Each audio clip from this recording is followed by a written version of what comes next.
Mesdames et messieurs, aujourd'hui nous allons vous parler sur la prise en charge du syndrome néphrotique.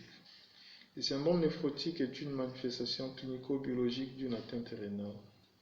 Sur le plan clinique, il se manifeste par les édèmes au niveau de la face qui apparaissent le matin et disparaissent la journée. Au niveau des membres inférieurs, ce sont les édèmes qui prennent le boudet.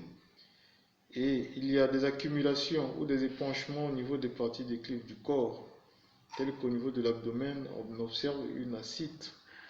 Au niveau pulmonaire, il y a des épanchements ainsi qu'au niveau péricardique.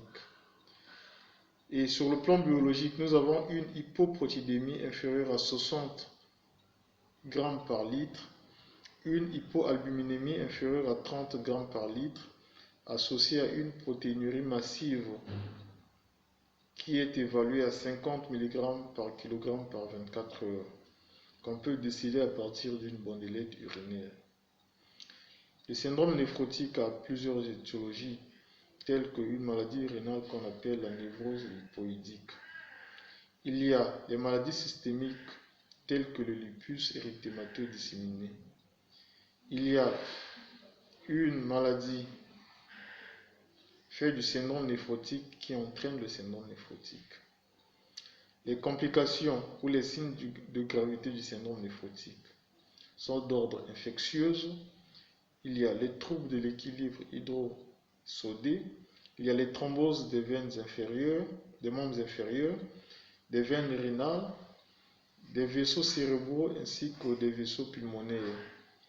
On peut également observer une malnutrition protéinuro-énergétique.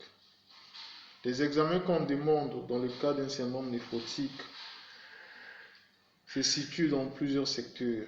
Il y a le secteur sanguin. Là, on demande la numération formule sanguine. On demande l'urée et la créate pour évaluer la fonction rénale. On demande l'ionogramme, les protéines totales, l'albumine, le cholestérol ainsi que les triglycérides. Au niveau urinaire, on demande la bandelette urinaire, l'examen cytobactériologique des urines, les protéines ou la protéinurie de 24 heures. Il y a également des marqueurs qu'on demande, les marqueurs auto-immunes. On évalue la fonction thyroïdienne ainsi que le bilan infectieux. Le traitement du syndrome néphrotique, il se fixe ou s'attelle sur 3 axes essentiels.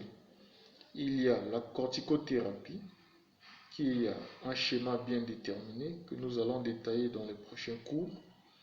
Il y a la restriction hydrosodée ainsi que les diurétiques qu'on donne dans le cas du syndrome néphrotique. Il faut retenir que nous avons deux types de syndrome néphrotique. Les syndromes néphrotiques purs et les syndromes néphrotiques impurs. Il y a quelques signes qui les différencient. Voici un bref aperçu du syndrome néphrotique que nous avons prévu de vous